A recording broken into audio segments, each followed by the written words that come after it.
बड़ी सच्चाई है, इसको हम इग्नोर कर देते हैं, लेकिन फैक्ट है ये कि हम जो है इसको टॉप प्रायोरिटी पे रखते हैं तो यहाँ से हमें जॉय ही मिलता है।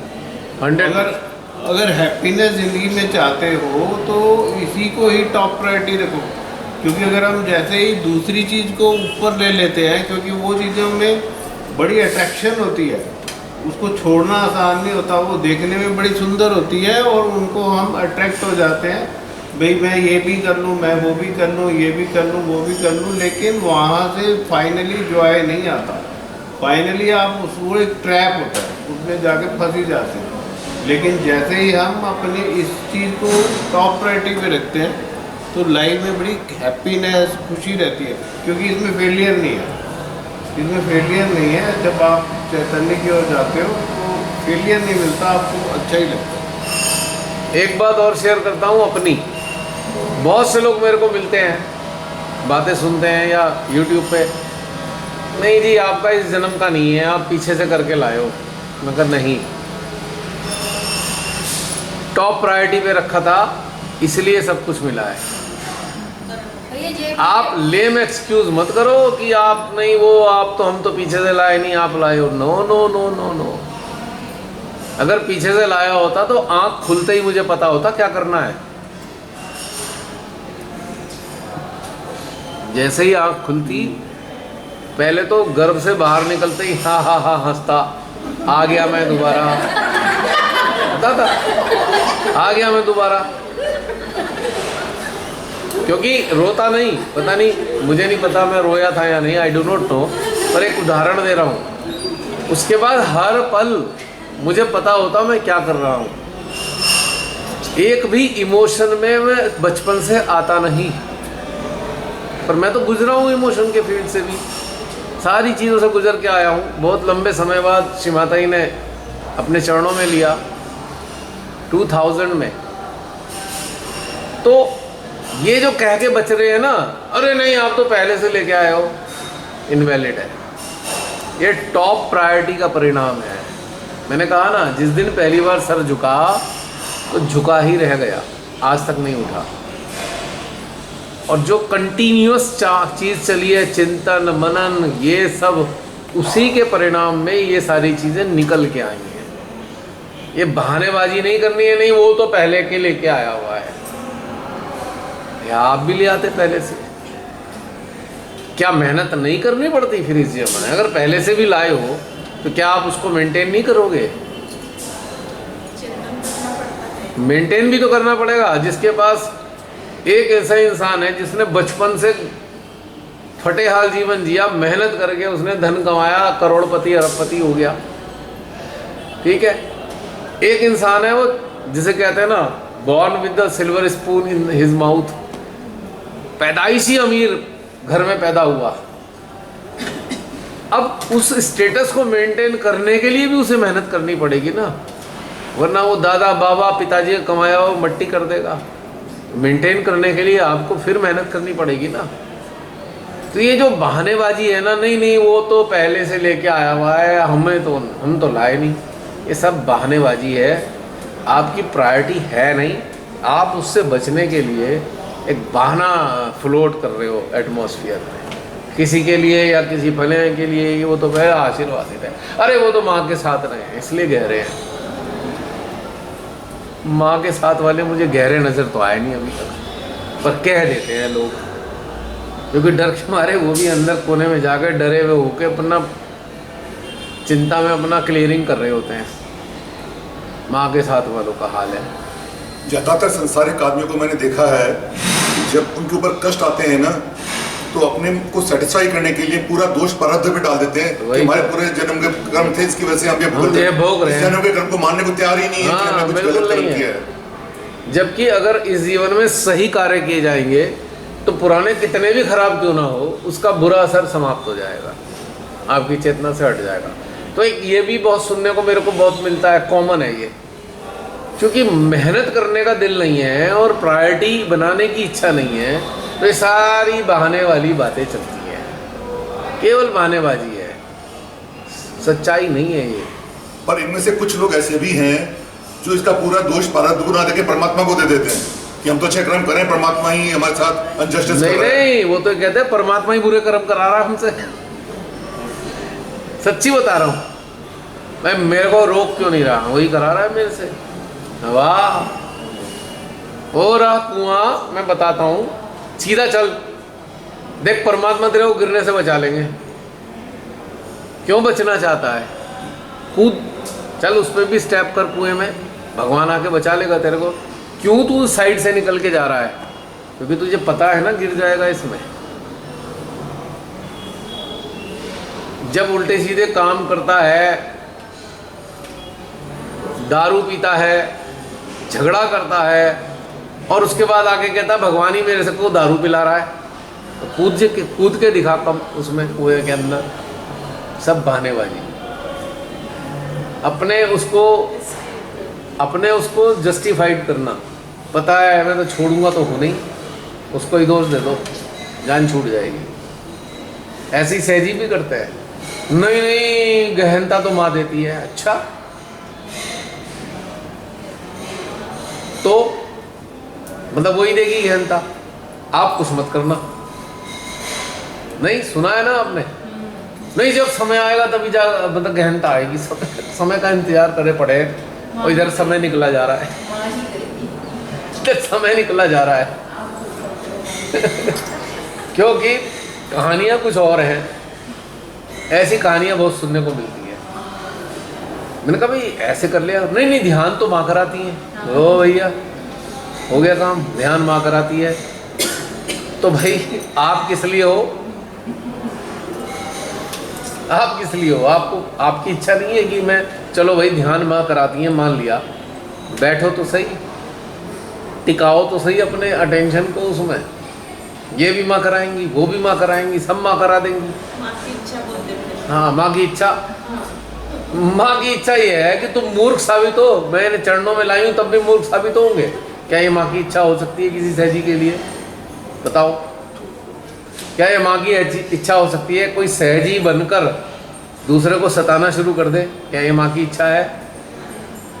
क्या ये माँ की इच्छा है आप सहज के नाम पे दूसरे का धन लूट रहे हो? विभिन्न प्रकार के आपने सेंटर में प्रोग्राम चला रखे हैं धन लूटने वाले किसी न किसी तरीके से, तो क्या ये माँ की इच्छा है जो माँ की इच्छा की बात करते हो? ये सब एक मूर्ख बनाने वाली बातें हैं। और सही मायने में तो जो इन बातों से कन्विंस हो रहा है उससे बड़ा मूर्ख तो मैं नहीं मानता किसी को। और कमाल की बात यह है कि हर चीज को माँ पे छोड़ देने का नाम उन्होंने समर्पण रखा है। निकम्मेपन का नाम वो इसका समर्पण नाम नहीं हो समर्पण सकता। बोलते हैं, ये समर्पण है कि हमने हर इच्छा को माँ पे छोड़ दिया है। निकम्मेपन का जो घटनाक्रम है वो समर्पण कभी नहीं कहला सकता। समर्पण है आप जागृति के लिए जी जान से जो कर सकते हो करो, परिणाम माँ पे छोड़ दो। अब हमारी ये दोनों बहनें जो ट्रेन में नहीं बैठी, एक तो कभी बैठी नहीं, एक ही जगह गई हैं। अगर उन्होंने समर्पण ना किया होता, माँ देख लो हमें तो कुछ पता नहीं, तो यहाँ आ पाती क्या? दिस इज समर्पण। अब ये प्रयास ही ना करती तो फिर समर्पण कहाँ से है? समर्पण के पीछे प्रयास की जो क्या कहना चाहिए नियत, प्रयास की इच्छा या प्रयास का घटनाक्रम उसमें शामिल होना है, तब समर्पण घटित होगा। अगर ये तीनों चीज़ें नहीं है तो समर्पण का कोई मायने नहीं रह जाता है। कष्ट ही लेने पड़ेंगे, लेना पड़ेगा। कष्ट नहीं लेना है, बस आपको साहस करना है। हाँ, बन के स्टेप बढ़ाने के लिए आपने हिम्मत करनी है कि भाई मैं स्टेप तो बढ़ाऊं, बाकी तुम वहाँ देखें। नियत से ही नियति बनेगी। इतना बड़ा रेलवे स्टेशन, लोगों की इतनी भीड़, इतनी आवाज़, लेकिन ये कुछ मुझे नहीं दिख रहा था। डायरेक्ट तो A2 का प्लेटफॉर्म दिखते हैं और A3 का और ट्रेन जहाँ रुकते हैं ना, ठहरते हैं, ये दिखा मुझे। बिल्कुल कुछ भी नहीं दिखा। इतनी भीड़, पुणे में तो बहुत भीड़ है ट्रेन। हाँ पता है मेरे को। कुछ भी मुझे आवाज़ ही नहीं आ रही थी किसी की, और कोई दिखा ही नहीं मुझे। ऐसे रास्ता माँ ने दिखा दिया। मेरे इन लॉज को तो इतना ही पता है कि दिल्ली जा रही है और बहुत सारे सहजियों के साथ जा रही है करके। उनको मालूम नहीं जम्मू तक आ गई, इधर आ गई, दिल्ली तक गई है ऐसे गाँव में। उनको जब पता YouTube के जरिए पता लगा क्या है ना, मैं गई तो दिल्ली थी, वो मुझे पकड़ के जम्मू ले गए। तो फादर इन लॉ आने वाले थे 8 दिन के लिए, तो बता दिया कि जम्मू में सेज का एक मीन्स दिल्ली में एक प्रोग्राम है, सेज का वर्कशॉप है, तो वहाँ जा रहे हैं। तो बहुत सारे सेज भी है मेरे साथ, ऐसे बता दो। आपका झूठ इसमें पकड़ा जाएगा? आगे पकड़ा गया तो कुछ प्रॉब्लम नहीं है पक्का। मेरे भी छोटे बेटे के लिए देखने के लिए जाने वाले थे, उन्होंने बताया था आई लड़की को देखने के लिए आओ। तो मैं बोली तो 1 से 10 तारीख तक हम नहीं हैं, मैं सब फ्रेंड्स के साथ जा रही हूँ कश्मीर। वो मेडिटेशन में बताया नहीं वो घूमने जा रही हूँ, तो देखेंगे। लेकिन मीटिंग में है तो क्या क्या होता है, नहीं हो गया तो हम बताएंगे। और ज़रूर बताना दीदी ऐसे बोले वो बेटी के पिता ने। कभी कभी नॉन सेज का भी अटेंशन वर्क कर जाता है। मेरे जो स्टूडेंट्स हैं तो उनको छुट्टी दे दी मैंने 10th स्टैंडर्ड के, और अभी फर्स्ट वीक में उनकी एग्ज़ाम भी थी, यूनिट टेस्ट थी। तो पहले भी मैंने फटाफट सिलेबस उनका कंप्लीट कर दिया, और कब से बता के रखा था कि अगर मेरा कंफर्म हो जाता है तो मैं जा रही हूँ, जम्मू जाना है मुझे, तो घूमने जा रही है, वैष्णो देवी जा रही हूँ मैम आप। हाँ ऐसे ही समझ लो, वहाँ वर्कशॉप है सेज का। मीन्स मैंने जो भी है सच बता दिया है सबको कि सेज का वर्कशॉप है, तो उनको भी मालूम है ना कि मैम का ये चलता है ऐसे सेज का। तो वो बहुत खुश हो रहे थे, कंफर्म ही हो जाए मैम आपके टिकट 8 दिन के लिए छुट्टी। एक भी मैसेज उनका आया नहीं कि मैम आपका कंफर्म हो गया या नहीं हो गया। हमें भी 10 दिन छुट्टी मिलेगी। एक भी मैसेज नहीं आया उनका कि मैम कल से छुट्टी है।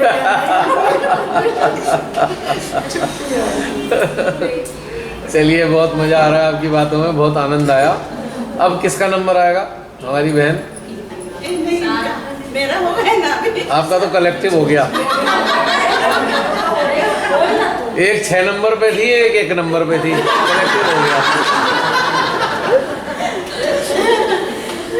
थोड़ा सा रहेगा वो बोलती हूँ। हाँ बिल्कुल बिल्कुल। जी बहन बोलिए। मैं पूना से आई हूँ। हाँ हाँ। तो मेरा नाम साधना है। साधना मठापति। मठापति। मठापति हाँ। तो पहले मुझे वो सेशन में संगीता है ना नागपुर की, हाँ जी। चलगांव है नागपुर, इस सेशन में उसको वो बोल रही थी ना, ये मैंने सुन लिया।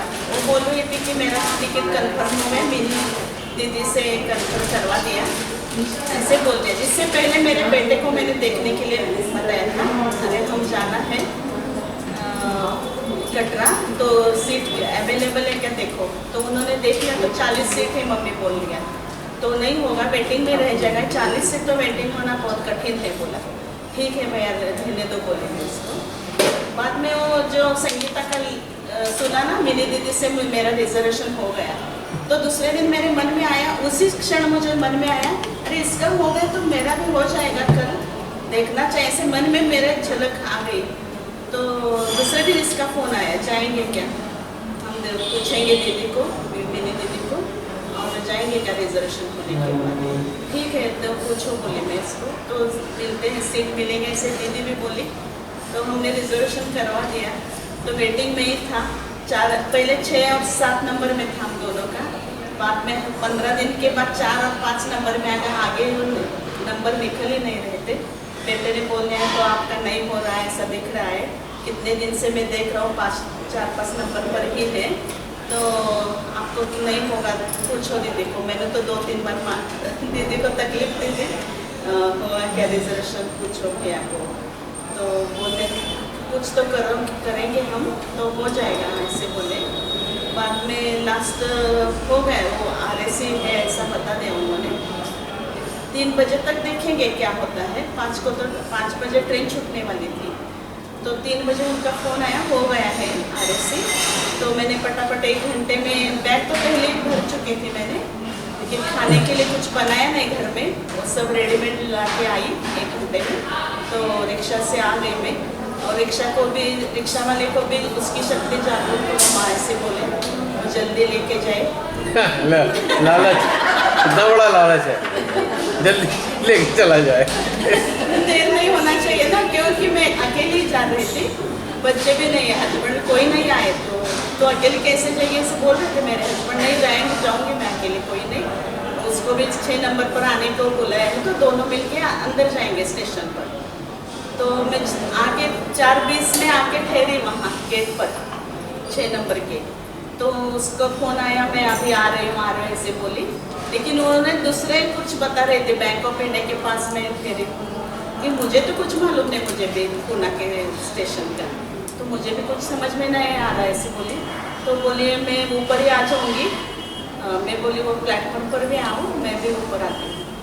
तो मैं तो बोलते हैं ना, एक्सीलेटर पर किसी ने मुझे लेके गए ऊपर, खींच के हाथ चढ़ा दिया। हाँ, चढ़ा दिया, और स्टेशन पर जाके वो बैठ गए मैं।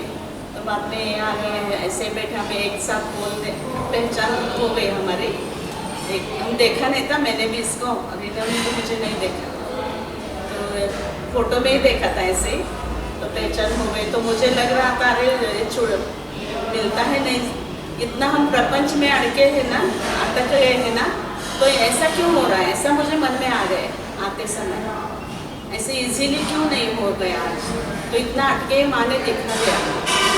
हमें बहुत आनंद आया, आनंद है। ट्रेन से आते टाइम खिड़की से जो बाहर के नज़ारे इतने सुंदर सुंदर दिखाई दिए, मीन्स वो भी एक मेडिटेटिव स्टेट वहाँ भी डेवलप होती गई, बाहर ही बस जो कोई फोटो भी निकाले और सब कुछ ऐसे यही करके रखा, जब वो बैठे- इतना अच्छा नज़ारे, इतने बहुत अच्छे नज़ारे देखने को अलग अलग जगह के।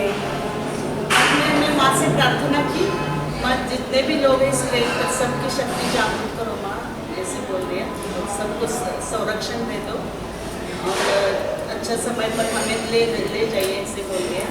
और सीट रात का तो कोई आप ही करोगे अरेंजमेंट, ऐसे बोल दिया। तो दीदी का भी फ़ोन था, कुछ तो मिल जाएगा आपको सीट, मैंने बताया है एक किसी को, आपको सीट मिल जाएगी रात के लिए, तो मिल गई रात को, कुछ नहीं, एकदम नींद वगैरह अच्छी हो गई और सुबह भी अच्छा लगे। एक इतना यहाँ आने का आनंद बहुत था ना, इसलिए कुछ भी हमें तकलीफ नहीं हुई। और हमें देख के सब लोग ट्रेन में हमें दोनों को ही देखते थे, ये दोनों बहनें हैं क्या, दोनों बहनें, हाँ, तो उनमें कुछ तो अट्रैक्शन लगा होगा हमारा, एनर्जी फील्ड।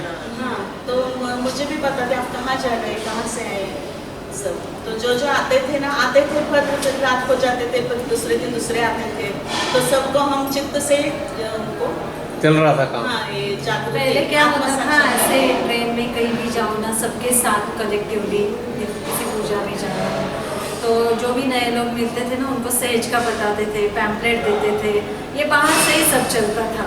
तो पूरे ट्रेन में घूमना, सबको बताना, ये सब चलता था। नहीं, अभी कुछ नहीं। अंदर से जो नहीं, अभी सब मनस्थिति सबकी अलग हो गई ना, सब लोगों के, सब लोग भी मन बदल गए सबका, वो सब कचरा भरा है सब में, और इनमें सब दिखता है, भरा है नहीं, इनके दिमाग में जो है ना, दिमाग अलग उसी को तो पूछा, दिखता है, दिखता नहीं। ऐसा हमें मन में आया था, ये कंडीशन अच्छी नहीं, हम जाके आए हैं लोगों को बताने का, सिर्फ चित्त से आप नहीं बताया ना, चित्त से करेंगे, माँ ने हमें आगे ले, इससे भी आगे सहज में हमने इम्प्रूव किया है माँ ने, तो चित्त से उनको जागृति वगैरह दी। मगर भैया वैसे भी करना चाहिए ना, पैम्पलेट दे के थोड़ा सा। मैं इसमें कुछ नहीं बोलूँगा, यहाँ मेरा बोलना कुछ भी उचित मेरे नहीं। जाते समय मेरे आपकी चेतना जिस स्तर पे आपको ले जाए, आपको वो करना है। चेतना तो अभी उस बात की इजाज़त ही नहीं देती, अभी जो अंदर से आता है ना, वही हार्ट सहस्त्र से कनेक्ट हो जाओ, उनको कनेक्ट कर दो सामने वाले। इस चीज़ के लिए हमें जानना नहीं किसी से, इस चीज़ के लिए हमें ये देखना है कि हमारे अंदर क्या आता है। रीज़न है इसका, मान लीजिए मैंने आपसे कुछ कह दिया पर आपका अवेयरनेस उस स्तर पे नहीं है, तो आपके अंदर गिल्ट आ जाएगा, तुरंत गिल्ट आएगा।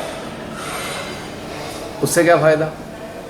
तो क्या कि जिसे कहते हैं ना, अरे भाई उधार मत मांगो, जितना पैसा हो उतना खर्चा करो,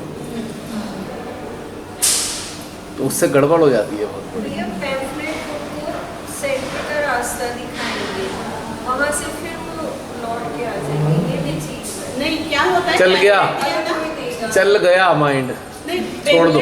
पैम्फलेट दिया तो क्या करते हैं ये लोग, फेंक देते हैं, माँ का फोटो भी ऊपर होता है। सब छोड़ दो, हाँ। क्योंकि ये सब माइंड हाँ, ये गेम नहीं, चल रहा अभी ये नहीं है, है, सब ऐसा माइंड ही गेम चल आगे रहा गया है। है। मैं रमनी बहन से कह रहा हूँ, वो क्या करेंगे, कैसे आएंगे नहीं जानते हम, या माइंड चल रहा है। करते जाओ, जो बाद में रिले में मैं- है उसी एनर्जी को इस्तेमाल ये ठेकेदारी हम नहीं ले सकते। करते जाओ। जब शुरुआत में रिलेशन के प्रोग्राम चलते थे, खूब फोटो छपवाए हमने, खूब बांटे, सेंटर वाले ये करेंगे वो करेंगे वो करेंगे। भैया उनकी कुंडली जागी है, वो नवजात शिशु की तरह है। माँ का फोटो दोगे तो नवजात शिशु को भोजन मिल जाएगा। अब वो कोई फेंक रहा है उसकी टेंशन मत लो, उसके लिए गण देवता बैठे हैं। और वो अगर फेंकने के भाव से फेंका उन्होंने, मान लो उन्होंने फेंकने के भाव से है, तो शिवाता जी उसमें नहीं है, वो ऑटोमेटिकली जा चुकी है, हाँ, हमें पता है। वो खाली कागज है। तो इसलिए ये जो ठेकेदारी ले लेते हैं ना, नहीं वो माँ का फोटो नहीं देना उन्हें, पहले फॉलोअप के लिए आएंगे तब देंगे। अरे who are you don't understand the subtleties behind the realisation process. कुंडली अगर जागी है तो उसको भोजन चाहिए, माँ के अलावा कोई नहीं दे सकता उनको भोजन।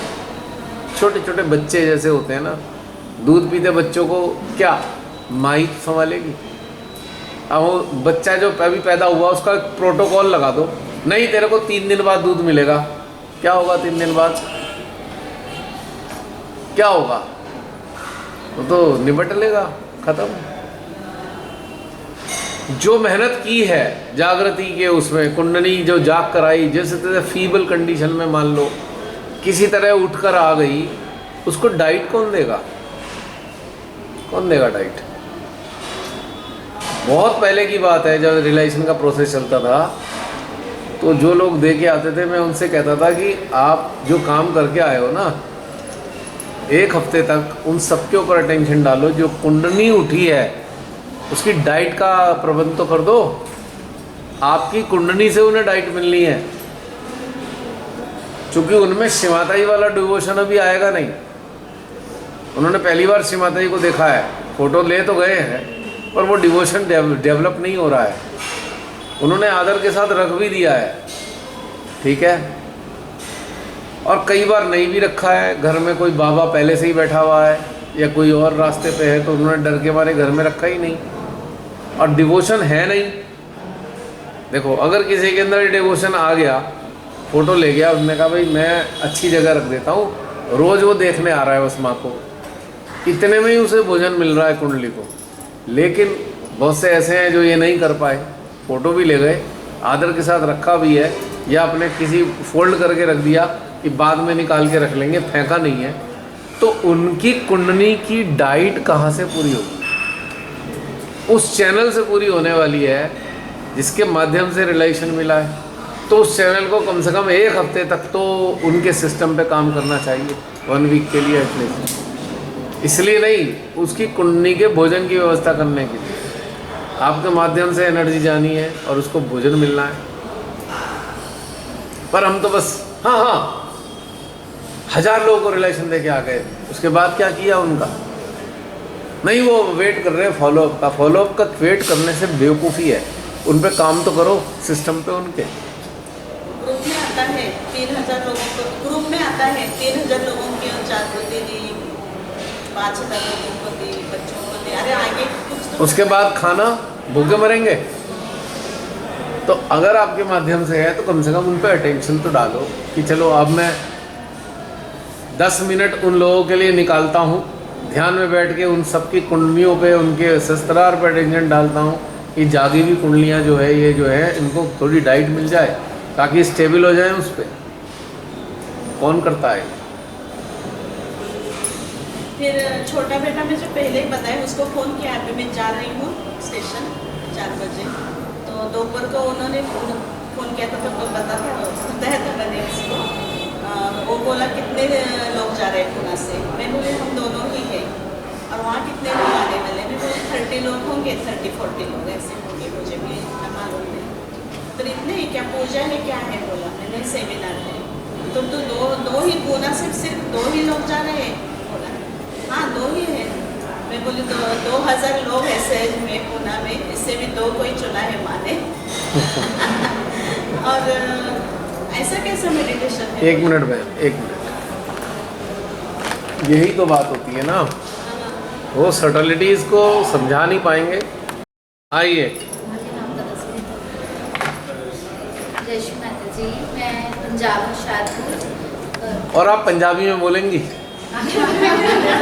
आपके मुंह से पंजाबी बड़ी मजेदार लगती है।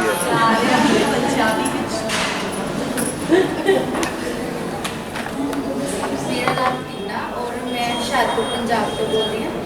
जिदा तुसी सारे मतलब सेंटर बड़े सब कुछ दस चुके हैं, ये मैं भी ठीक करूँगी क्योंकि जो कर्म कांड हो रहे हैं उन्होंने तो मैं बहुत दुखी हो चुकी थी, क्योंकि पहला कर्म कांड मैं बहुत ज़्यादा कर चुकी थी।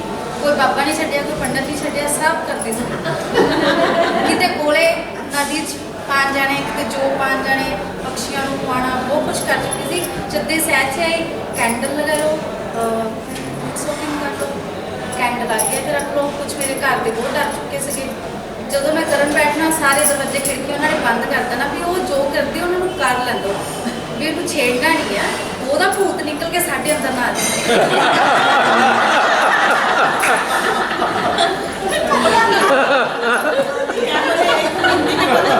मेरा मुंडा छोटा जिहा फर्स्ट क्लास च पढ़दा होंदा, इन्ना छोटा जिहा उन्हें ना इदा देखना कि मम्मी की करती पई है, तो उन्हें कहना ना बिल्कुल नहीं जाना, उधर नहीं जाना, जो करती है कर लो है ना। जो मैं उठ के आना तो उन्हें कहना तेरा भूत उत्ते ही बैठा चल गया। उन्होंने उस मतलब फिर दूसरी बारी फिर पिछे जो दस्या सी बच्चियों को लैके गई, वो कहते बच्चों च भी है तो बच्चों का भी किया। तो फिर करते करते रात के 12 बजे कैंपर लैके तुर पाना भी अंदर कोई एंटर नहीं होना चाहिए, दरवाजे खिड़कियां बंद, हो धुआं ही धुआं हो गया अंदर रूम से। हसबैंड कहे भी इन्हें मैनू मार देना, ये साह भी नहीं आ रहा धुएं के नाल अंदर, तो मैं कहा नहीं ये खुशबू के नाल ना कोई एंटर नहीं कर सकता।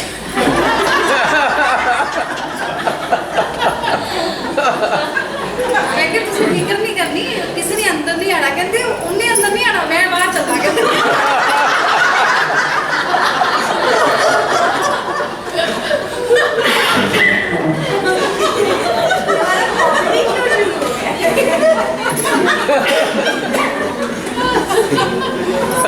फिर बहन फिर क्या हुआ? भैया बाहर चले गए, मंजा डाया, बाहर जाके सो गए। कहते जो ये सारे धुआं तेरा बाहर चल जूगा ना तो फिर ही मैं अंदर आऊँगा। 2-3 घंटे बाद अंदर आए, आप आराम नाल सो गए। और बच्चों मैं गप्पे सुनती सी और बच्चे आले दुआले इदा हाथ रख के सोना कि कोई आ ना जाए, भूत ना आ जाए। मगर भूत का पता नहीं सी भी भूत है कितना का, मगर सेंटर वाले ने दस दिता सी भी नेगेटिविटी बहुत है और भूत पीछे लगे हुए। मैं फिर सैस तो बाद मैं फिर पापियों को तुरी गई, मैं क्या भूत कटना तो है ही है, हूँ इन्हों को तो निकलना नहीं। मैं बाबा बालकनाथ के मंदिर चले गई, उन्होंने मैंने बूटी दे दी, कहते सारे बच्चों के लगा देनी। मैं लगाती और कुड़िया राती करे, मैं क्या हूँ भूत आ गया लगता।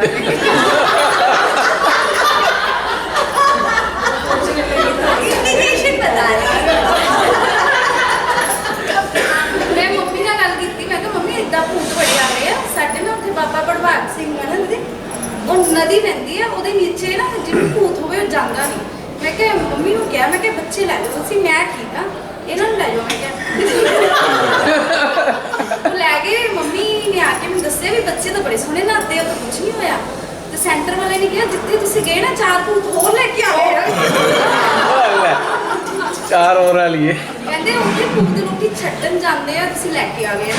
तो मैं फिर हत्थ खड़े कर दिते श्री माता जी के अगे, मैं क्या हूँ नहीं पता भूत केड़े है। मैं क्या माता जी कुछ नहीं पता है। फिर जदा श्री माता जी की स्पीच सुनी गई, फिर नेगेटिविटी बारे पता लगन लग गया भी नेगेटिविटी है कि असल जिन्होंने मैं भूत समझ रही थी। तो फिर हौली हौली सहज जानते रहे, समझते रहे। फिर सेंटर वाले जदा करन लग गए। फिर मेरे पिते का ऑपरेशन होया सी, कहते तुहाडा ना वो वाला चक्कर जागृत नहीं हो सकता, तुहानूं इस जन्म च नहीं मिलना, तुहानूं अगले जन्म च मिलना। अच्छा। वो फिर एक डॉक्टर सैनी से उन्होंने कहा कि ਜਿਹੜਾ ਇਹ ਪਿੱਤਾ ਨਿਕਲਿਆ ਨਾ ਇਹਦਾ ਇੱਕ ਪੁਆਇੰਟ ਇੱਥੇ ਸਿਰ 'ਚ ਵੀ ਆ, ਉਹ ਇੱਥੇ ਜਾਗਰਿਤ ਹੋਊਗਾ, ਉਹ ਜਿਹੜਾ ਚੱਕਰ ਹੈ ਇੱਥੇ ਜਾਗਰਿਤ ਹੋਊਗਾ, ਇਹਨੂੰ ਇਸੇ ਜਨਮ 'ਚ ਖਾਨ ਮਿਲੂਗਾ। ਉਹਨਾਂ ਨੇ ਮੈਨੂੰ ਇਹ ਕਿਹਾ ਤੇ ਮੈਂ ਕਿਹਾ ਚਲੋ ਠੀਕ ਹੈ ਮਿਲਦਾ ਜਾਊਗਾ। ਮਗਰ ਨਾ ਬਹੁਤ ਸਾਰੇ ਕਰਮ ਕਾਂਡ ਕਰਕੇ ਨਾ ਮੈਂ ਥੱਕ ਗਈ, ਮੈਨੂੰ ਜਿੱਦਾਂ ਨਾ ਆਪਣੀ ਅੰਦਰ ਦੀ ਜਿਹੜੀ ਆਤਮਾ ਨੂੰ ਮੈਂ ਜਾਣਨਾ ਚਾਹੁੰਦੀ ਸੀ, ਉਹ ਨਹੀਂ ਮੈਂ ਜਾਣ ਪਾ ਰਹੀ ਸੀ। ਮਤਲਬ ਨਿਰਮਲ ਧਾਮ ਚਲੇ ਗਏ, ਸੈਂਟਰ ਦੇ ਮੈਂਬਰ ਬਣਾ ਦਿੱਤਾ, ਅੱਜ ਤੁਹਾਡੀ ਆਹ ਡਿਊਟੀ ਆ, ਉੱਥੇ ਨਿਰਮਲ ਧਾਮ ਤੋਂ ਬੁੱਕਸ ਲੈ ਕੇ ਆਈਆਂ, ਉਹ ਸਾਰਾ ਸਮਾਨ ਲੈ ਕੇ ਆਉਣਾ, ਮੈਨੂੰ ਇਕੱਲੀ ਨੂੰ ਭੇਜ ਦੇਣਾ ਇਹਨਾਂ ਨੇ, ਮੈਂ ਇਕੱਲੀ ਚਲੇ ਜਾਣਾ। ਔਰ ਉਹ ਸਾਰਾ ਸਮਾਨ ਫਿਰ ਵੀ ਆ ਕੇ ਪੂਜਾ ਦੇ ਵਿੱਚ ਫਿਰ ਅੱਜ ਬੱਚਿਆਂ ਨੂੰ ਆਹ ਡਾਂਸ ਕਰਵਾਉਣਾ, ਇਸ ਮਤਲਬ ਉਹ ਸਾਰਾ ਚੱਲਦਾ ਰਿਹਾ। ਬਾਅਦ 'ਚ ਫਿਰ 2 ਸਾਲ ਬੀਤ ਗਏ। ਫਿਰ ਭਈਆ ਦਾ ਇੱਕ ਵਾਰੀ ਆ ਸੁਣ ਲਿਆ ਮੈਂ, ਉੱਤੇ ਨਾ ਮੌਤ ਬਾਰੇ ਦੱਸ ਰਹੇ ਸੀ, ਤੇ ਮੈਂ ਕਿਹਾ ਹੁਣ ਇਹ ਮੌਤ ਵੀ ਕੁਛ ਇੱਦਾਂ ਦੇ ਵੀ ਮਤਲਬ ਜਿੰਦੇ ਜੀ ਮੌਤ ਨੂੰ ਜੀਣਾ ਹੈ। ਤੇ ਉਹ ਐਪੀਸੋਡ ਦੇਖਿਆ, ਮੈਨੂੰ ਕੁਛ ਅਟਪਟਾ ਜਿਹਾ ਲੱਗਾ, ਮੈਂ ਬੰਦ ਕਰ ਦਿੱਤਾ। ਮੈਂ ਕਿਹਾ ਨਹੀਂ, ਇਸ ਰਸਤੇ ਤੇ ਨਹੀਂ ਜਾਣਾ। ਮੈਂ ਕਿਹਾ ਹੁਣ ਘਰ ਦੇ ਕਹਿੰਦਾ ਮੌਤ ਨੂੰ ਵੀ ਜੀਣ ਲੱਗ ਗਈ ਹੈ, ਸਹਿਜ 'ਚ ਆ ਕੇ ਪਤਾ ਨਹੀਂ ਕੀ ਕਰ ਰਹੀ ਹੈ ਨਾ, ਤੇ ਉਹ ਬੰਦ ਕਰ ਦਿੱਤਾ। ਸਾਲ ਬਾਅਦ ਫਿਰ ਇੱਕ ਐਪੀਸੋਡ ਬਹੁਤ ਨਵਾਂ ਆਇਆ, ਮੈਂ ਉਹ ਫਿਰ ਦੇਖਿਆ। ਫਿਰ ਮੈਨੂੰ ਸ਼ਾਇਦ ਮੇਰੀ ਆਤਮਾ ਨੂੰ ਅੰਦਰੋਂ ਅੱਛਾ ਲੱਗਣਾ ਸ਼ੁਰੂ ਕਰ ਦਿੱਤਾ, એનર્ਜੀ ਫੀਲ ਵਧਣਾ ਸ਼ੁਰੂ ਕਰ ਦਿੱਤਾ। ਔਰ ਮੈਂ ਸੈਂਟਰ ਵਾਲਿਆਂ ਨੂੰ ਕਿਹਾ, ਮੈਂ ਕਿ ਦੀਦੀ ਵੀ ਇੱਦਾਂ ਭਈਆ ਹੈ ਇੱਕ, ਕਹਿੰਦੇ ਕਿਹੜੇ ਭਈਆ? ਮੈਂ ਕਿ ਉਹ ਅਸੀਂ ਵੀ ਸੁਣਦੇ ਆ। ਮੈਂ ਕਿਹਾ ਕਦੀ ਅਮਲ ਤਾਂ ਕੀਤਾ ਨਹੀਂ, ਜੋ ਬੋਲਦੇ ਪਏ ਕਦੀ ਵੀ ਤੁਸੀਂ ਕੁਛ ਕੀਤਾ ਤਾਂ ਹੈ ਨਹੀਂਗਾ, ਉਹੀ ਤਾਂ ਤੁਹਾਨੂੰ ਸਿਖਾਈਦਾ ਜੋ ਭਈਆ ਬੋਲਦੇ ਆ। ਮੈਂ ਕਿਹਾ ਕਾਪੀ ਵੀ ਤੁਸੀਂ ਕਾਪੀ ਵੀ ਨਹੀਂ ਕਰ ਰਹੇ ਜੋ ਭਈਆ ਬੋਲਦੇ ਪਏ। ਤੇ ਫਿਰ ਉਹਨਾਂ ਨੇ ਕਿਹਾ ਕਿ ਮੈਨੂੰ ਨੰਬਰ ਦਿਓ ਭਈਆ, ਤੇ ਉਹਨਾਂ ਨੇ ਨੰਬਰ ਨਹੀਂ ਦਿੱਤਾ, ਮੈਂ ਤੁਹਾਨੂੰ ਦੱਸਿਆ ਸੀਗਾ ਨਾ। ਤੇ ਉਹ ਫਿਰ ਮੈਂ ਸ਼ਿਵਾਦੇ ਨੂੰ ਪ੍ਰਾਰਥਨਾ ਕੀਤੀ, ਉਹ ਮੈਸੇਜ 'ਚੋਂ ਨੰਬਰ ਨਿਕਲਿਆ। ਔਰ ਮੈਂ ਤੁਹਾਨੂੰ ਸਿੱਧੇ ਪਹਿਲਾਂ ਇਹ ਕਿਹਾ ਕਿ ਭਈਆ ਮੈਨੂੰ ਵਰਕਸ਼ਾਪ 'ਤੇ ਬੁਲਾ ਲਿਓ। ਗਰੁੱਪ ਦਾ ਨਹੀਂ ਮੈਨੂੰ ਪਤਾ ਸੀ ਵੀ ਕਿਹੜਾ ਗਰੁੱਪ ਜੁਆਇਨ ਕਰਨਾ, ਵੀ ਭਈਆ ਵਰਕਸ਼ਾਪ 'ਤੇ ਜ਼ਰੂਰ ਬੁਲਾਇਆ, ਮੈਂ ਜ਼ਰੂਰ ਅਟੈਂਡ ਕਰਨਾ ਚਾਹੁੰਦੀ ਹਾਂ। ਫਿਰ ਤੁਸੀਂ ਦੱਸਿਆ ਪ੍ਰੋਸੀਜਰ ਆ, ਉਹ ਪਾਰ ਕੀਤਾ, ਬਹੁਤ ਜਲਦੀ ਕਰ ਲਿਆ। ਸ਼੍ਰੀ ਮਾਤਾ ਜੀ ਨੇ ਜਲਦੀ ਕਰਵਾ ਦਿੱਤਾ। ਔਰ ਅੱਜ ਵਰਕਸ਼ਾਪ 'ਤੇ ਸ਼੍ਰੀ ਮਾਤਾ ਜੀ ਨੇ ਬੁਲਾ ਵੀ ਲਿਆ। ਔਰ ਮੈਨੂੰ ਸਭ ਤੋਂ ਜ਼ਿਆਦਾ ਖੁਸ਼ੀ ਸੀ ਜਿਸ ਦਿਨ ਦੀਦੀ ਨੇ ਕਿਹਾ ਸੀਗਾ 3 ਨੰਬਰ ਸੈਂਡ ਕਰੇ, ਮੈਂ ਭੇਜਣਾ ਟੈਲੀਗ੍ਰਾਮ 'ਤੇ ਸੀ, ਭੇਜ ਦਿੱਤਾ WhatsApp ਦੇ ਉੱਤੇ। ਔਰ ਬਹੁਤ ਹੀ ਉਸ ਦਿਨ ਤਾਂ ਮੈਂ ਬਹੁਤ ਜ਼ਿਆਦਾ ਖੁਸ਼ ਸੀਗੀ। ਔਰ ਮੇਰੇ ਸਟੇਸ਼ਨ 'ਤੇ ਕੱਲ ਨਿਕਲੇ ਰਮਨੀ ਦੀ ਦਾ ਫੋਨ ਆਇਆ ਵੀ ਕਿੰਨਾ ਕਿੱਦਾਂ। ਮੈਂ ਕਿਹਾ ਦੀਦੀ ਬਸ ਹੁਸ਼ਿਆਰਪੁਰ ਤੋਂ ਟ੍ਰੇਨ ਫੜਨ ਲੱਗੀਆਂ ਤੇ ਚੱਲਣ ਲੱਗਿਆ ਬਸ। ਤੇ ਕਹਿੰਦੇ ਦੀਦੀ ਕਹਿਣ ਇਕੱਲੇ ਹੀ ਸੀ ਨਾ? ਮੈਂ ਕਿਹਾ ਹਾਂਜੀ ਇਕੱਲੇ ਹੀ। ਤੂੰ ਦਲੇਰ ਆ ਨਾ? ਮੈਂ ਕਿਹਾ ਹਾਂ ਦੀਦੀ ਦਲੇਰ। ਉੱਥੋਂ ਚਲੀ ਕੈਂਟ ਤੱਕ ਦੀ ਲੈਣੀ ਸੀ, ਕੈਂਟ ਟ੍ਰੇਨ ਹੀ ਨਹੀਂ ਰੁਕੀ। ਮੈਂ ਨਾ ਮੈਨੂੰ ਨਾ ਮੈਂ ਕਿਹਾ ਮਾਤਾ ਜੀ 2 ਮਿੰਟ ਲਈ ਟ੍ਰੇਨ ਰੋਕ ਦੋ, ਮੈਂ ਟਾਈਮ ਮਾਰਦਾ ਨਹੀਂ ਇੱਥੋਂ ਬਸ ਚੱਲ ਜਾਣਾ।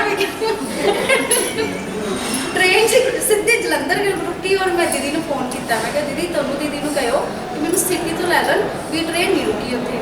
ਮੈਂ ਚੱਲ ਗਈ, ਉਹ ਬਾਹਰ ਨਿਕਲ ਗਈ, ਉੱਥੇ ਖੜੀ ਹੋ ਗਈ, ਬਾਰਿਸ਼ ਬਹੁਤ ਜ਼ਿਆਦਾ ਤੇਜ਼ ਸੀ।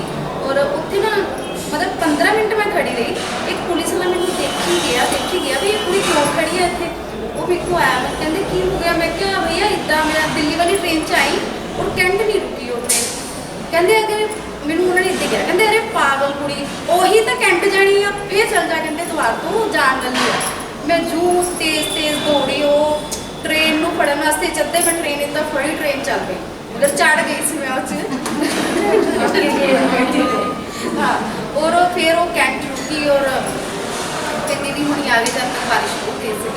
और फिर आप वाइब्रेशन सारे रास्ते पता ही नहीं चले। अब कैसा लग रहा है? बहुत अच्छा। मगर जी मैं चीज़ शुरू तो मंगती सी ना, चाहे मैं अगे पे जाती सी, लेट के जाती सी, व्रत रख लेट के भी गई हो? अरे भगवान। और बहुत पैदल भी जाती रही, सैस तो बाद पैदल, मतलब पिछले साल भी गई हैं पैदल, तो कल्ली चले जाती सी। बस एक अंदर खोज सी ना, वो नहीं कितने मिल रही सी। और जिथे जाती सी कर्म कांड मिलता सी। आज आ धूफ जगा लो 108 जोता, कभी कोठे पर जगा लेनी, कभी किते 108 व्रत रख लेने बगैर रोटी तो, 108 जोता सप्तशती पढ़नी सिर्फ मां नूं पांदे। ये नहीं कि मेरा जे काम हो जाए वो काम इदा हो जाए, भी मां नूं लभना बस मां है कितने। लभ गई मां? अंदर ही है। अंदर ही है। कोई छड्डी ना। और इतनी मेरे हस्बैंड ने कह रहे थे कि मेरी वाइफ ना वैष्णो देवी जा रही है, किसी ने उन्होंने 101 रुपया बढ़ाता, अरे साड़ी और गोलक छपा दी और दास कर दी।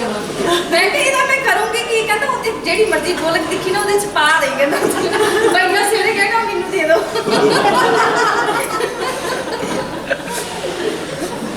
फिर क्या किया वहां से? ले तो आए पैसे। अब गोला कहाँ पाओगे? वाले को टिप दे देना। और एक जिन्हें 500 अब गोला लाए हो ना, कौन सा पानी वाला है?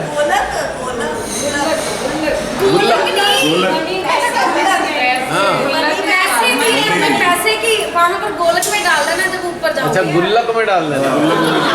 अच्छा, फिर तो डाल देना। यहाँ पे कोई गुल्लक नीचे नहीं है? बड़ी समस्या हो जाएगी। एक काम करो, आप जब तक भी यहाँ हो, कोई यहाँ पे गरीब खाना खाने वाला हो, भूखा खाना, उसे खिला देना, गुल्लक वहाँ पहुँच जाएगा पहले। ठीक है, वहीं जाएगा सीधा। दात्री है ना, भैया उन्होंने अपना नाम उसको लिख क्या कर दिया है अपने पेट कि माता जी को पता चल जाए कि हमने 101 कर दिया पिज्जा। हाँ तो ठीक है, मैं जो आपको रास्ता बता रहा हूँ वो पहुँच गया तुरंत। खाना खिला देना किसी को, अगर मेरे सामने खा ले तो ही पहुँचेगा, देना मत फिर नहीं पहुँचेगा। बहुत अच्छी बात है। तो और बहन फिर बस भैया बस जहाँ पर आगे नहीं, यहाँ तो आई, लेकिन अभी यहाँ पे सुबह से कुछ बातें चल रही हैं, तो अभी भैया क्या? मेरा तो बोलने को दिल नहीं कर रहा। जैसे आप मिल रहे हैं ना, मेरा सेंटर हार्ट और जीभ है ना वो खींच हुई है। तो बोल इस टाइम सारे बोल रहे थे और मैं बिल्कुल इतना फ्लो सीगा एनर्जी का कि सैसरा और जीभ नाल कनेक्ट सीगा। हाँ, वो तो अभी मैंने बोला ना, एनर्जी फील्ड जो आपको मिलता है तो आपका सिस्टम पूरा रिसीव कर रहा होता है ना। जो एक साइक्लोन है एनर्जी का, वो आपको दोनों चीज़ें एक साथ चल रही होती हैं। ट्रेन में भी हो गया था इसका। हाँ जी, हाँ, मैंने ट्रेन में जैसे ही पैर रखा ना, रमनी दीदी अपनी दूसरी ट्रेन आ गई हेमकुंड से, सैसरा इतना जोर जोर से के ऊपर चल रहा था। मैंने दीदी को बोला कोई ऐसी चीज़ आपको नजर नहीं आई जो गड़बड़ लग रही हो? कोई भूत देख रही तो ये सारे भूत तो नहीं बैठे हैं? वो एक गड़बड़ थी, वो मैंने हटवा दी, क्योंकि ये बोलते हैं पंजाबी। मैंने कहा हिंदी में कन्वर्ट करने की ज़्यादा कोशिश मत करना, पंजाबी आ रही है तो पंजाबी चला वही बेस्ट है, वही बेस्ट है, क्योंकि आपके जो ओरिजिनल फ्लो है ना, वो भैया उसी में है। जो सेंटर वाले ना, उनको मेरे में भूत दिखता है। उन्होंने ब्लॉक लगा दिया है।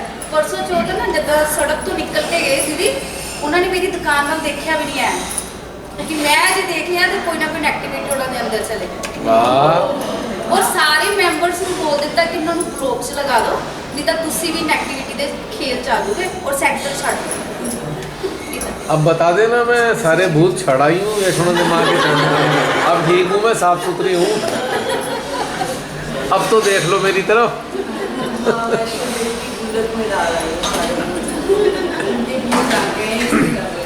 तो एक बात बताइए,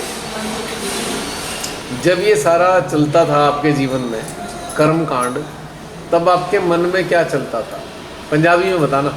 भैया डर चलता था, डर जब कोई पंडित आ गया हमें डराता।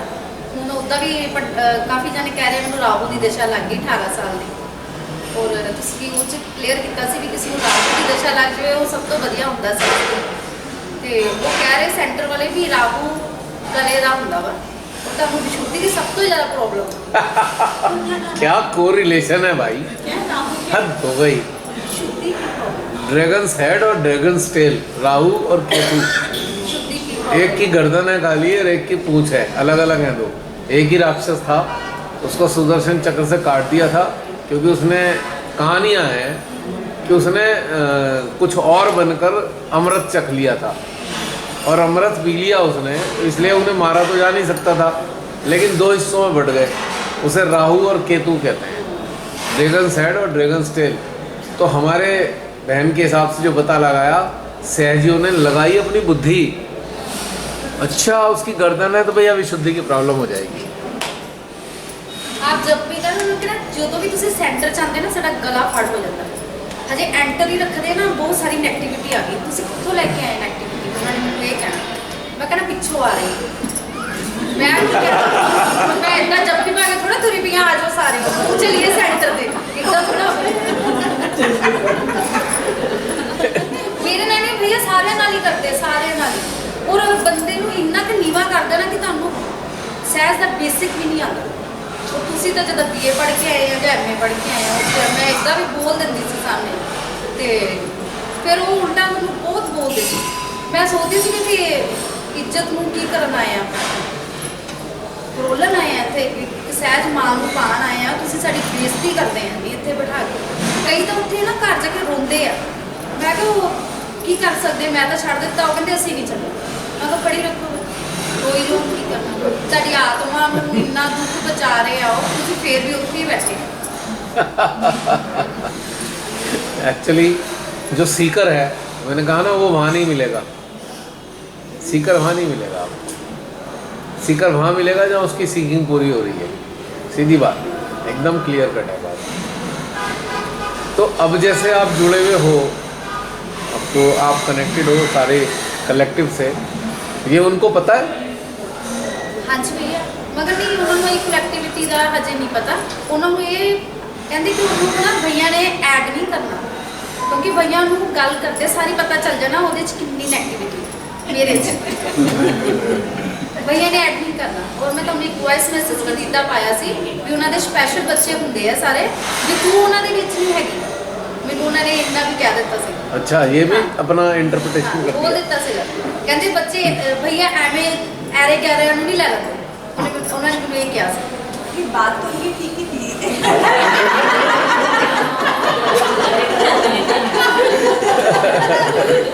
मगर मैं भैया का होमवर्क कंप्लीट किया। कंडीशन अप्लाई है ना। जैसे पहले टाइम में जब ये सुविधाएं नहीं होती थी, ट्रांसपोर्ट की सुविधाएं नहीं थी, तो जितने भी दैवीय स्थान थे, देवियों ने हमेशा, आप कहीं भी चले जाओ पहाड़ी स्थानों में, ऊंचे स्थानों पर अपना स्थान बनाया है। ऊंचे स्थानों पर कहीं भी देख लो, एक ऑल्टीट्यूड होगा 5000-6000 फीट का, वहाँ पे उन्होंने अपना स्थान बनाया हुआ है या प्रकट हुई हैं वहाँ पे। जब ये साधन नहीं थे तो लोग पैदल चलते थे।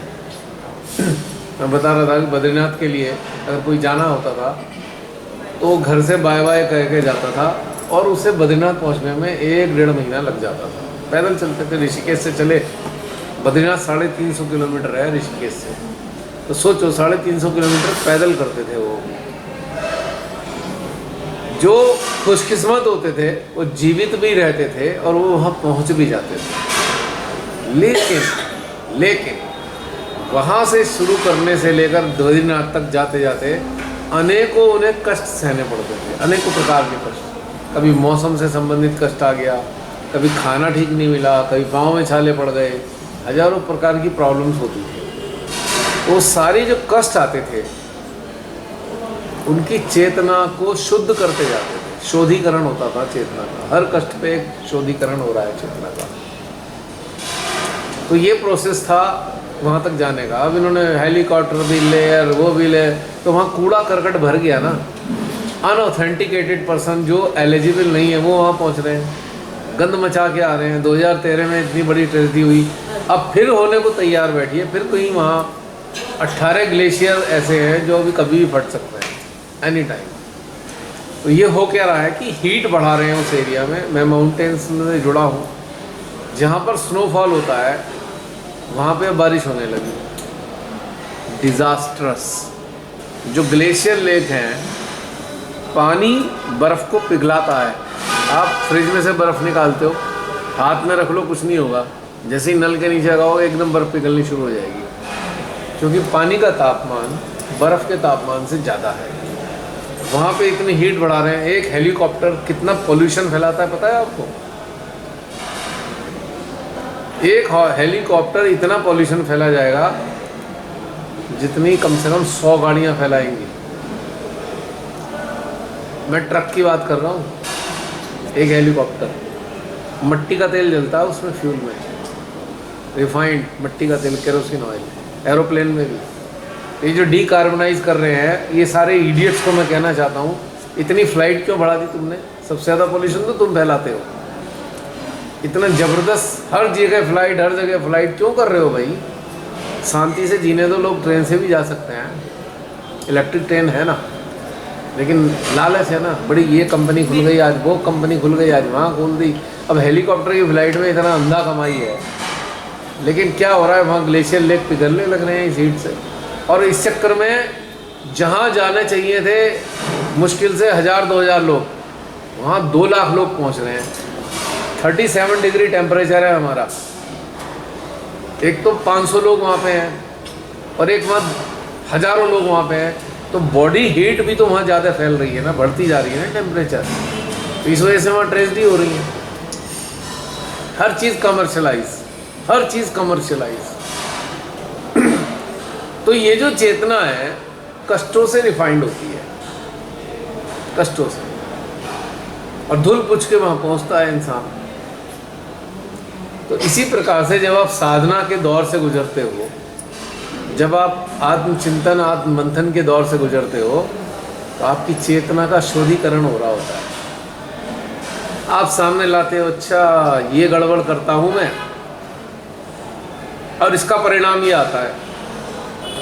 चिंतन मनन आपको ये सामर्थ्य दे रहा है, आपके एक्शन और उसके परिणामों में देख पा रहे हो आप, ये मैंने किया, इसका परिणाम ये आया, आगे नहीं करूँगा, शोधीकरण हो गया। तो जो अपनी अंतर चेतना में जो मन में दुख लग गया, कष्ट आ गया, ये आपको शोधीकरण के लिए आपकी चेतना को उत्थान दे रहा है। अब जो कोई इस दौर से गुजरेगा नहीं, तो उसकी चेतना उन्नत कैसे होगी? कोई तरीका बता दो मेरे को कि बटन दबाते ही चेतना उन्नत हो गई। जितना आप जागृत होंगे उतना आपको विपरीत चीज़ों को स्वीकार करने का सामर्थ्य बढ़ता जाएगा। एडवर्सिटीज़ को आप स्वीकार करोगे तो एडवर्सिटीज सारी आपके लिए बेमानी हो जाएंगी, आपको फर्क ही नहीं पड़ रहा एडवर्सिटीज़ का। उन्नत हो गए, 2 स्टेप ऊपर चढ़ गए। तो जो प्रायोरिटी नहीं रखते इस जीवन में, मान लीजिए श्रीमाता के चरणों में आ भी गए, पर प्रायोरिटी है नहीं कि हम अंदर से उतरे, तो फिर वो उनको कुछ प्राप्त नहीं होता, क्योंकि उस शोधीकरण की प्रक्रिया से गुजरे ही नहीं, तो चेतना उन्नत कैसे होगी? तो ये साधना है एक प्रकार से, इसका नाम साधना। किसको साधना?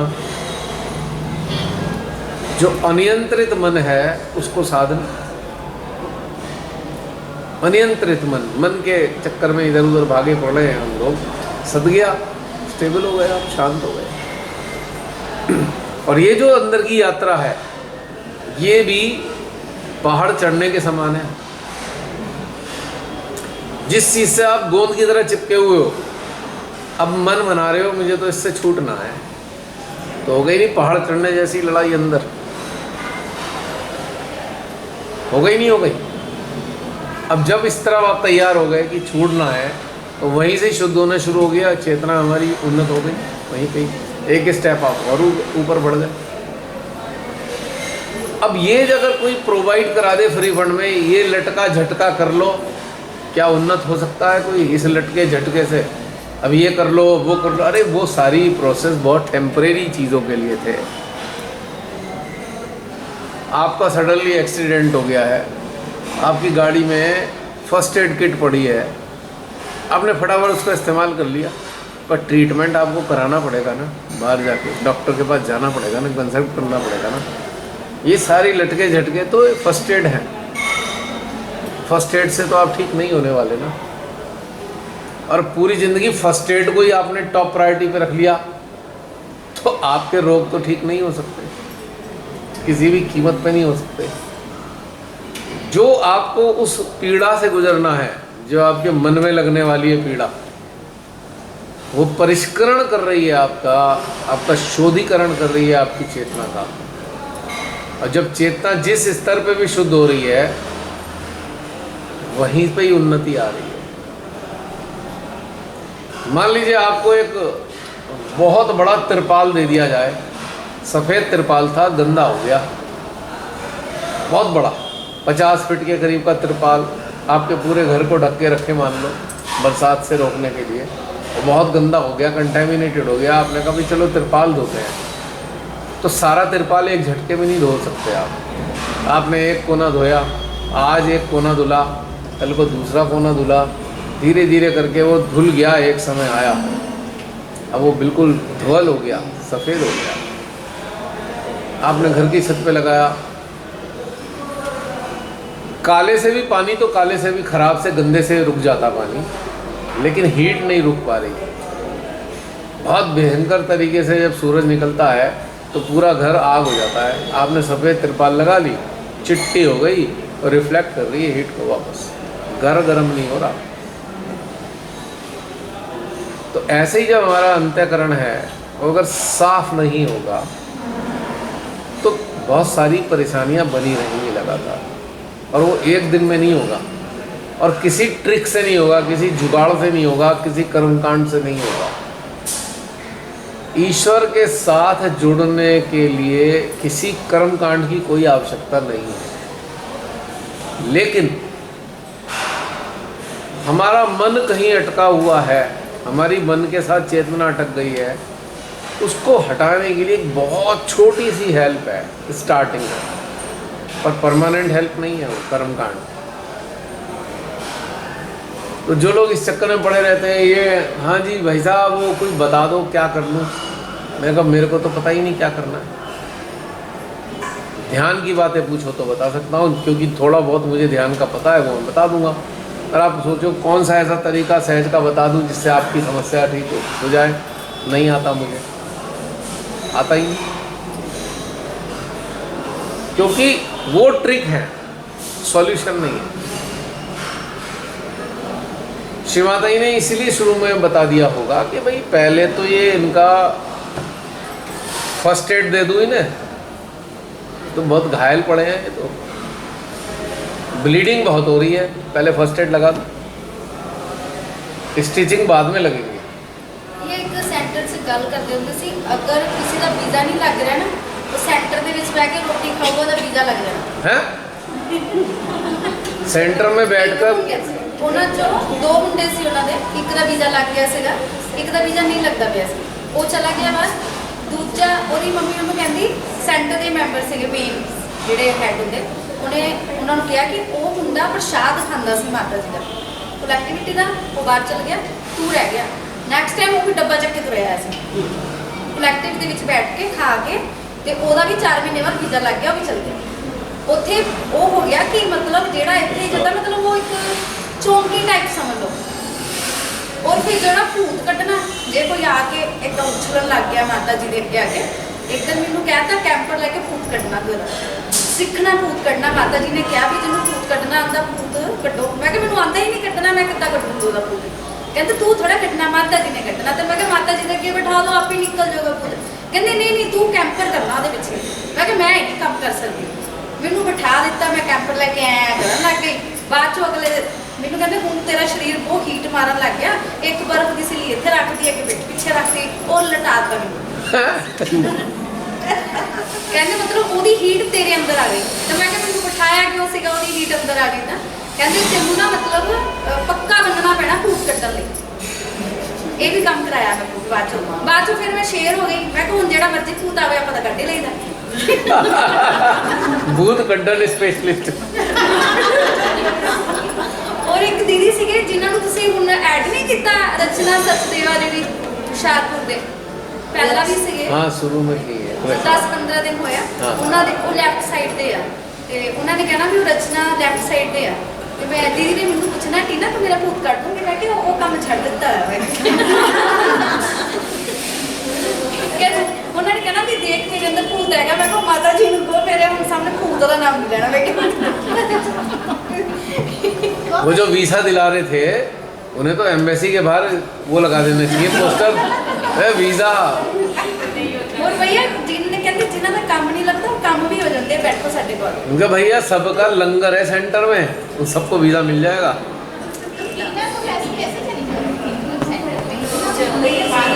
पता ही नहीं सी मैं जो भैया ने मैसेज देखे होमवर्क मिलिया मैनू 160 वीडियो का। मैनू पता ही नहीं कि आप जो जिदा सेंटर वाले करा रहे आप कर रहे हैं। फिर मैं निर्मल धाम गई, मतलब इतों निकल गई लड़ लुड़ के इन्होंने, फिर दूजे सेंटर चले गई। तो दूजे सेंटर भी वही हो रहा सी। और जो निर्मल धाम गई तो उसे रूम के भी कैंडल लैके बैठे थे। मैं कि इतने भी यही चल रहा, तो मैं फिर जो जाती सी पूजा अपनी अटेंड करती सी आती सी। अब तुम सही जगह पे आए हो। माता जी ने सही जगह तो पे अब सेंटर की बातें भी छोड़ हाँ क्या चीज़? मैंने कहा आप सही जगह पे आए तो पुरानी बातें सारी छोड़ दो। ना ना, बड़े काम की हैं ये बातें, रिकॉर्ड हो रही हैं।